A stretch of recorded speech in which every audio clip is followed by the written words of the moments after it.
So, of course, as soon as I start the stream, right, um,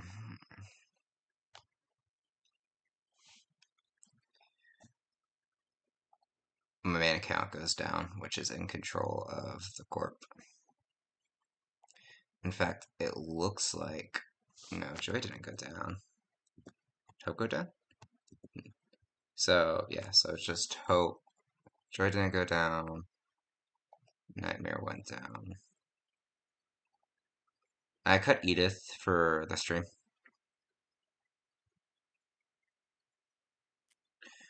but,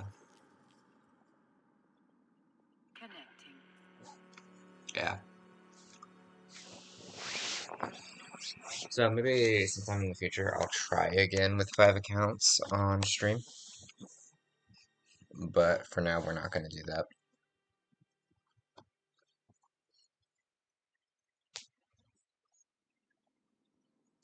I know I can record 5 accounts while streaming, but I don't think I can um, stream with 5 accounts.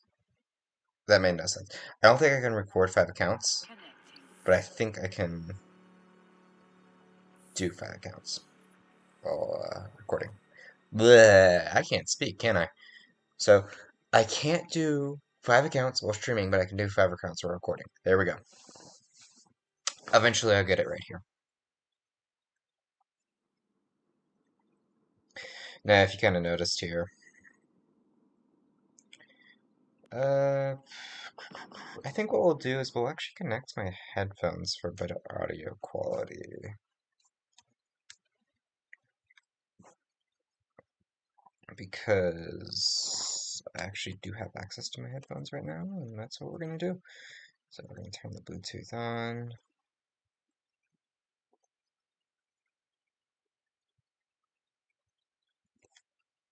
Wait for it to kick in a second.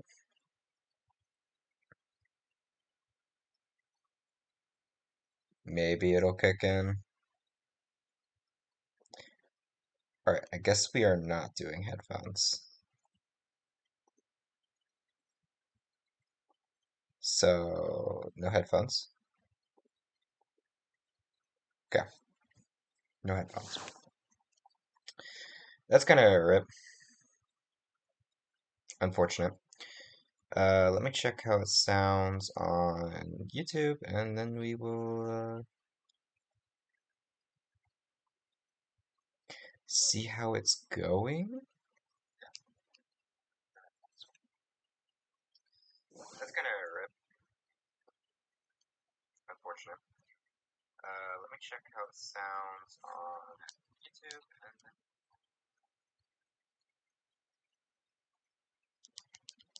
see how it's going.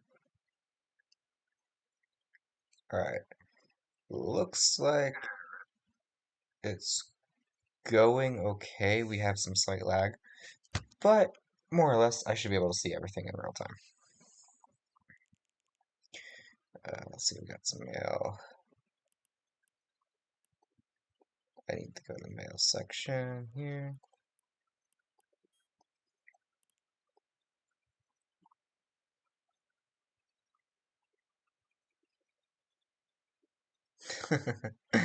Yeah, this is funny. Remember to read rules, especially in new corps. This applies to mining as well, since some people need a painted picture of what not to do. I'd agree, and I would not agree.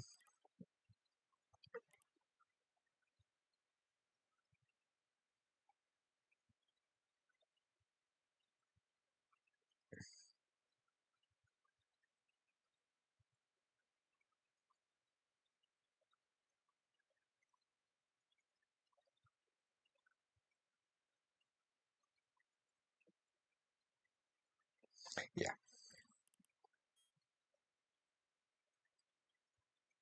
that's everything here. Okay. So, here's what I was thinking, sort of. I think we're going down the industrial PvP-ish route. And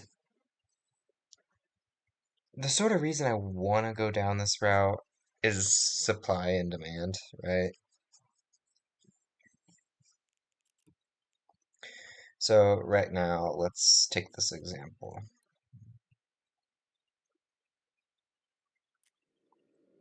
Got 5 accounts, right? And I can mine a lot of materials. So right now, yeah, everything's gray right now. My skill tree sucks. But right now, Vexor is the entry level, and then you have the Navy Vexor, and then you have the Ishtar. Now, for those who are not familiar, we're kind of going to go into Malpai. I bring up the map here.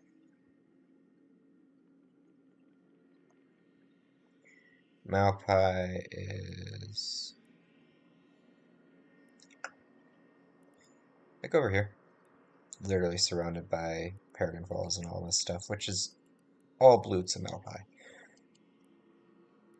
which is good. Oh, sorry, which is good.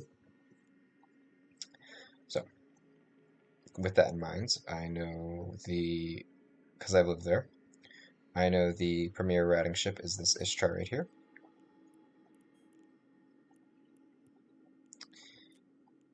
And it is a very good Ishtar. And then we have the Vexor Navy and Vexor as the entrance.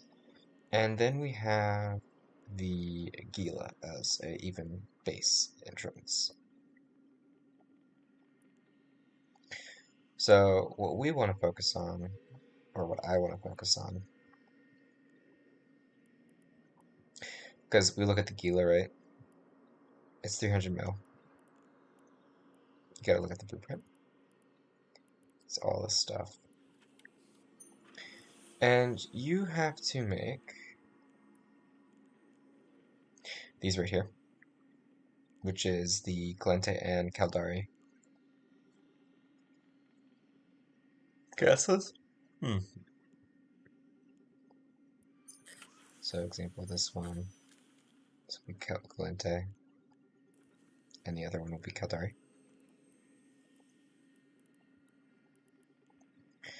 But they're not exactly cheap to make. As you can see, they're pretty much going for 100 mil a piece. The Gila price tag is 300 mil,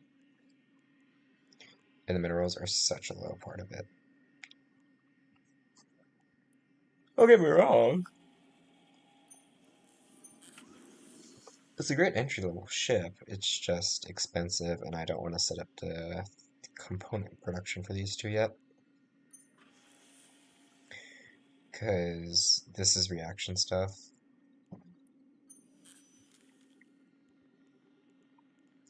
Don't get me wrong, this will be a goal. So we'll probably be getting some of these blueprints. We'll be getting all the, what are they called? I think they're called composite blueprints. Yeah, so the composite blueprints is the one we'll be getting.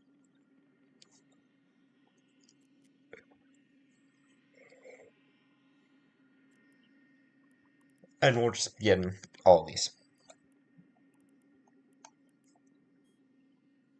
Yes, it's going to be a pain, but we're going to do it.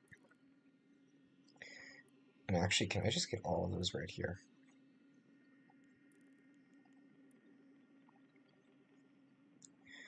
That would be interesting, because this is a station you can...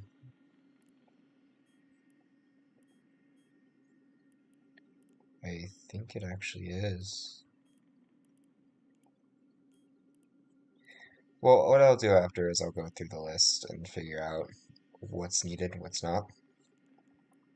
All the composite blueprints are going to be gotten. That is for sure. But essentially what I want to make is these Vexors, Vexor Navy issues, Ishtars. And then, because I have the skills, we can make these Ares, and perhaps some interceptors or some sulfurics. But to start the Vexor, Vexor Navy issue, and Ishtar will be our goals. Now, if you actually look here, I have all these skills in training. I'll probably be skill boosting them. Oh, sorry guys, I'm tired.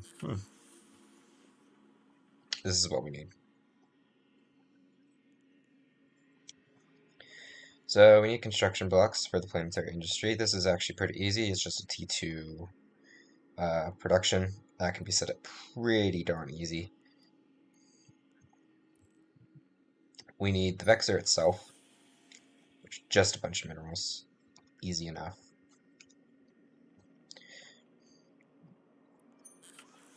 We need the Ram starship tech. Again, just a bunch of minerals, and you get 100 of them when you produce one blueprint. I only need, what is this, 18? 10, 18, something like that. So we can make 10 ships out of this, which is a couple billion. And we need this stuff. Which, if you haven't figured out already, it's all moon goo. So it turns out I may end up asking certain officials that if I can mine their moons.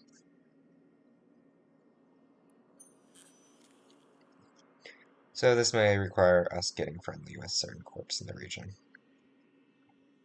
Which is actually okay with me because I'm good at diplomacy. Gotta understand that I've been a diplomat in other games for 10 odd years. And I'm 19, so I've been doing this since I was 9.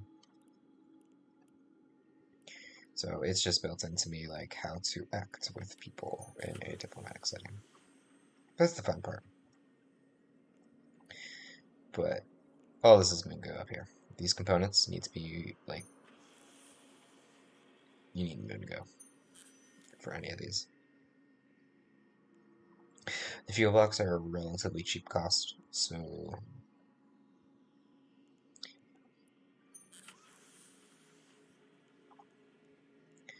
but all this can be done for such a low price and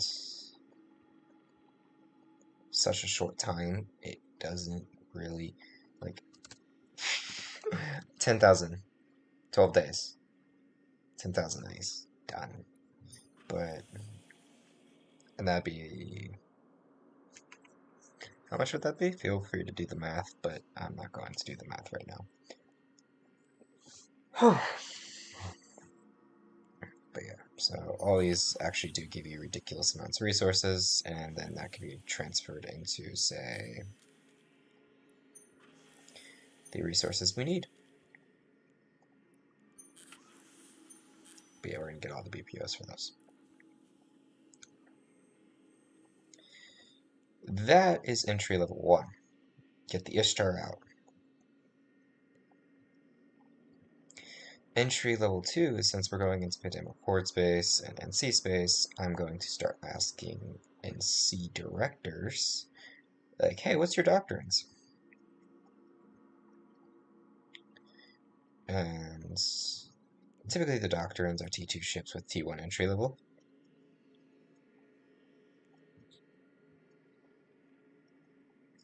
So what you do, right, is you take this, for T1 entry level, I'll take one of my old corpse doctrines here.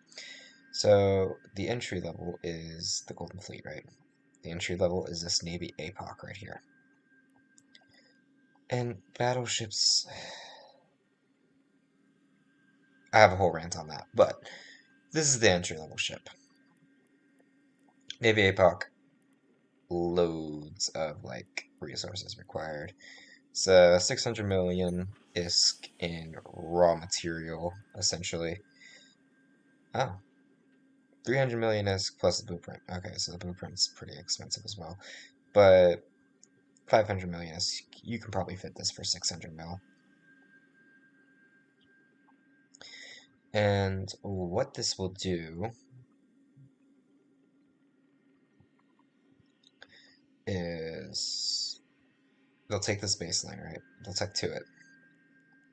So this if we go into the Navy APOC blueprint copy, sorry, not the Navy issue, the APOC blueprint copy, you cannot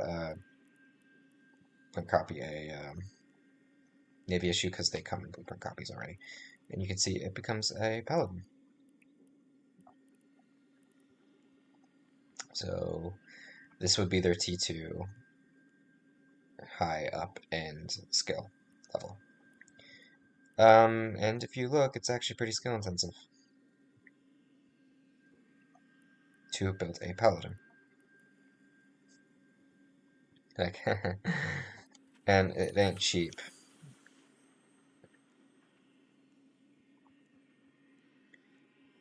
Which, 3,000 of these. You can actually get 3,000 of these pretty easily. 10 runs of this. So, keep that in mind.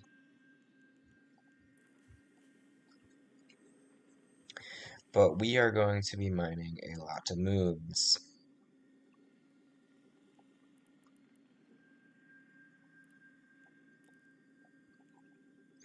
The important part is, since we cannot do these, this would literally omega my account for 14 days.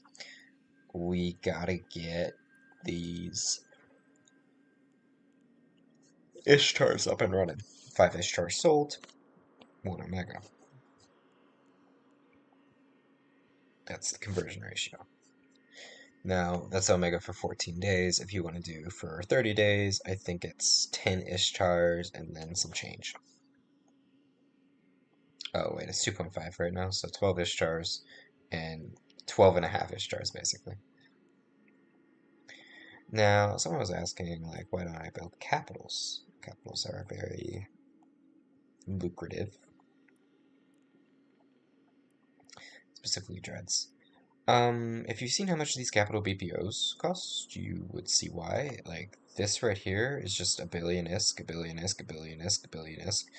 And there are like 10 of these, so you would need, 10 billion ISK to even start. And on top of that, you need to, actually, if we go into skills here, you can see I have all these going. But if you go into production, you need this capital ship construction skill, which to level 3, I believe, to start building these dreads. Level 4 will get you the supers, and level 5 will get you the titans. And then this advanced capital ship skill is purely for tech 2. And you only need to get that to 1. But yeah, to keep that in mind. Very expensive to get into. Now, another question I was getting asked was, I just made my own corp. So, as you see, there's only 4 people online, and that's just me. I think the other guy that joined is offline. Well, I know he's offline at the moment. So, that's in mind.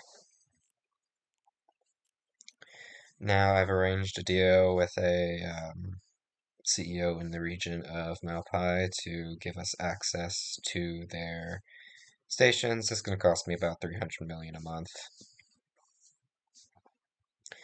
compared to the rent of like 2.5 bill. This is no big issue.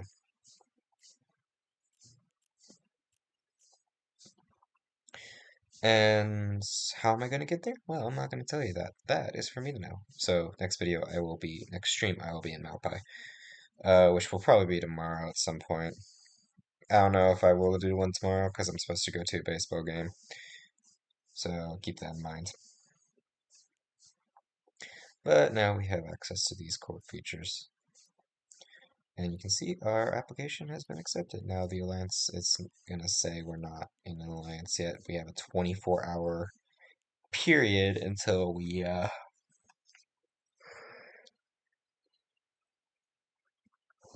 officially in that alliance. But yeah, now we have all these tabs we can use. As you can see, just docs every single member at once. That's fun. Not exactly docs every member, but tell you what numbers are my corporation? We have corporation adverts up, all that fun stuff. This is the corp name. If anyone wants to join, keep that in mind. Luna's Vanguard. We will be in the Bot Alliance and Malpai.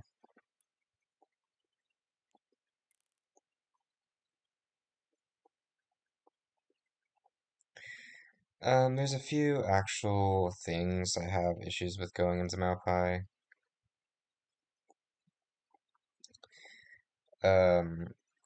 But there's also a bunch of good. There's the good outweighs the bad, kinda. So the first thing I looked at was renting a system. Singular system, right? Cost me 3 billion a month, flat. And that will never change.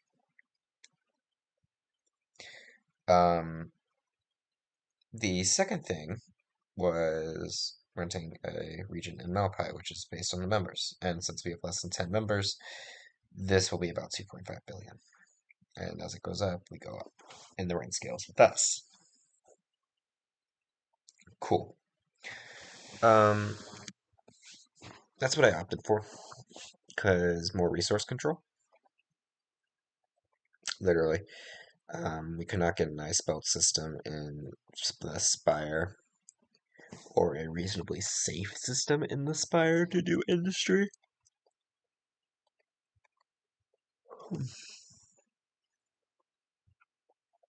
So yeah. The cons of going into Malpai is one of the corps, two of the corps. Well, I'm gonna play from neutral perspective, right? We'll play this from a neutral perspective, but you can kind of figure out which side I'm on. So two of the corps are kind of semi-warring with each other, even though they're blue. Right, they're blue. They're blue to each other. It's the crazy part. Like they're blue to each other.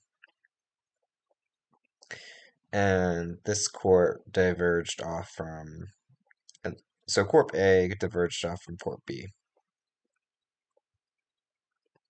No, I'm not going to give names here because security reasons. But Corp A diverged from Corp B. And what ended up happening here was Corp B was not happy with this and basically jacked up the taxes, started causing drama, all that fun stuff. And here's my personal opinion: the Alliance has done a crap job of dealing with it. And I've heard this a lot, that renting is crap. It both is and isn't. No matter where you go, you're gonna have pros and cons. Renting is sort of that passive playstyle. Um, I am a PvPer, so dare you to come into my space, I will happily PvP you. Granted, if you come with a 30-man fleet and expect me to PvP all 30 of you, heh no. But they ended up just saying don't talk to each other, which is kind of the step one of trying to fix it, and they've done this for about a year now. And they're just now trying to like fix something. Kind of an issue. Now, one corp leader's like they're causing drama, and the other leader's like the other leader is causing drama, and one corp leader's like they're causing drama, and he's acting innocent. Now, in hindsight, they're both not innocent. There's no way you can both be innocent in this. I will agree that Corp A had a right to split, and based on what I have been told, I have not gotten the other side of the stories, and other side of the story, they should have split. Corp A's leadership or Corp B's leadership was in a very bad state and was crumbling, so they split. Rightfully so. That should have been the end of it. What happened was Corp B carried it out, and then Corp A got involved, and they both are at each other's throats. Like Corp A is playing the game of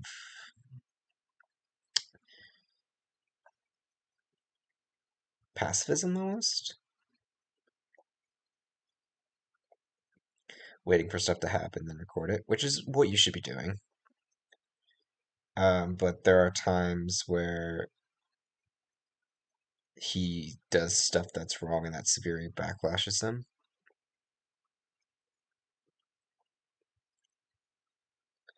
So it's kind of interesting. Like, and there's also been, I don't know if this has been just speculation or whatever, but recently,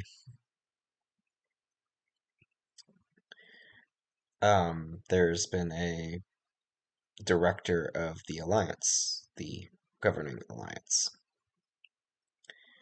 and they've been drifting away from Corpay and doing some not really nice things nor diplomatic things. Basically, cutting them off diplomatically. And then there's the other corp director that's still friends with them. NC director that's still friends with them. So, eh? Should he be doing this? No, he should not let two people, like, what I've been heard is two people join the corp and all of a sudden that toxicity is leaked over. I'm sure it's not like that. I'm sure there's stuff at the leadership level. It is not a good thing when leadership knows your name by heart, or it can be. It can be both. You never know.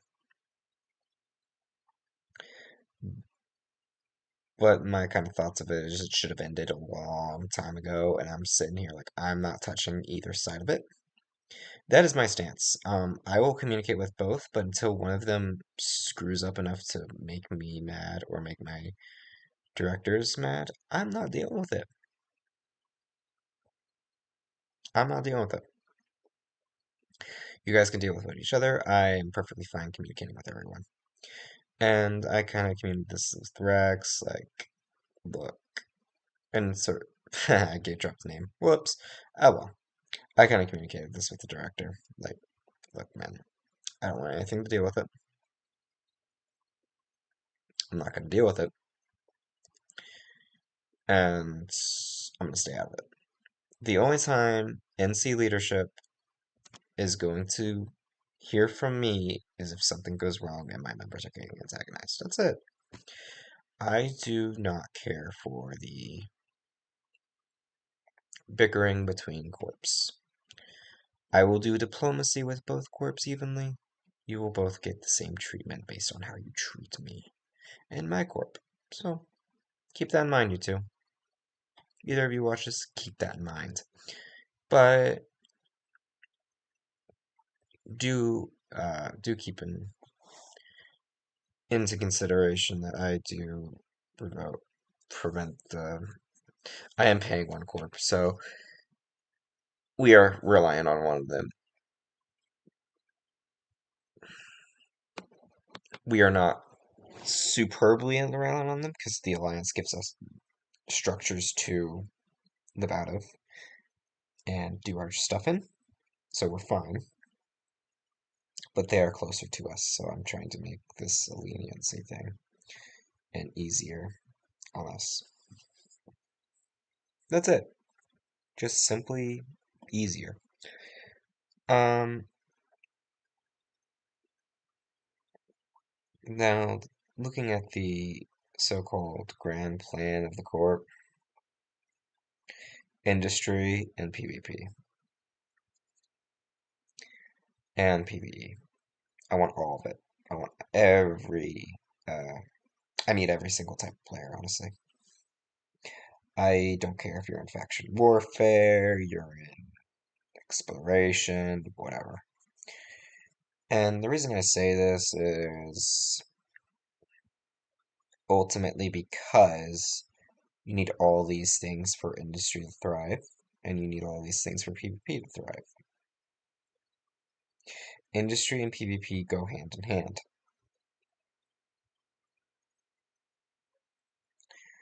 So we're going to get every single member we can, no matter what they do. We will help them with whatever they do. But with that, I think I'm going to end it here. More info will be coming out in the following days of what's going on. I hope you guys have a good night. Well, it's nighttime where I am, but have a good morning, good night, good evening, whatever. I will see you guys later. Bye.